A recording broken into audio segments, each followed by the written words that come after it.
या संदर्भातल्या सूचना देण्यात आल्या। याशिवाय स्थानिक स्वराज्य मतदारसंघातल्या निवडणुका आहेत, कोकण पदवीधर असतील, शिक्षक मतदारसंघ असतील, मुंबईतील पदवीधर शिक्षक मतदारसंघ असतील, त्या संदर्भातला तयारीचा आढावा सुद्धा आजच्या बैठकीमध्ये घेण्यात आला।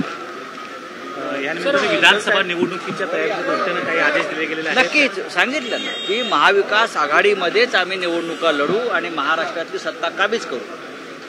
पण ते करत असताना जिल्हा प्रमुखांना स्पष्ट आदेश देण्यात आले की 288 मतदारसंघामध्ये संघटनात्मक बांधणी ही आज आहे त्यापेक्षा अधिक ताकदीनं आणि मजबूतीनं होणं गरजेचं आहे आणि त्या दृष्टीनं कामाला लागेल। एखादी विधानसभा आपण लढू अथवा न लढू, पण तिथे संघटना ही मजबूतीनं दिसली पाहिजे, उभी राहिली पाहिजे। 288 मतदारसंघात महाविकास आघाडी एकत्रितरित्या समोर जाईल विधानसभेला का शंका काय यावी?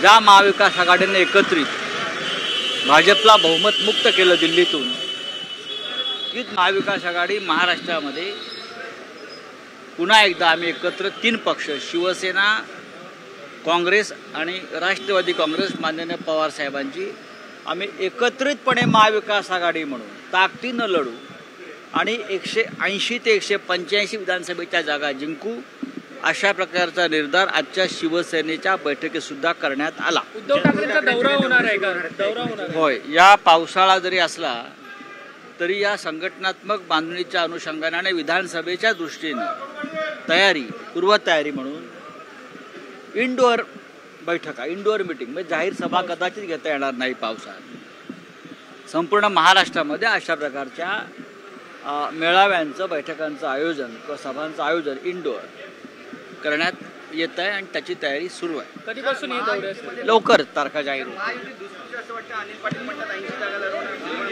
मला माहिती, मी महाविकास आघाडीविषयी बोलू शकतो। आम्ही 288 जागा लढू, 180 ते 185 जागा जिंकू। विकास आघाडी विधानसभा जिंकणार, 185 विधानसभेच्या जागा जिंकू असा विश्वास राऊतांनी व्यक्त केलेला आहे आणि त्याचबरोबर 288 जागांवर महाविकास आघाडी लढणार असल्याचं सुद्धा त्यांनी म्हटलेलं आहे।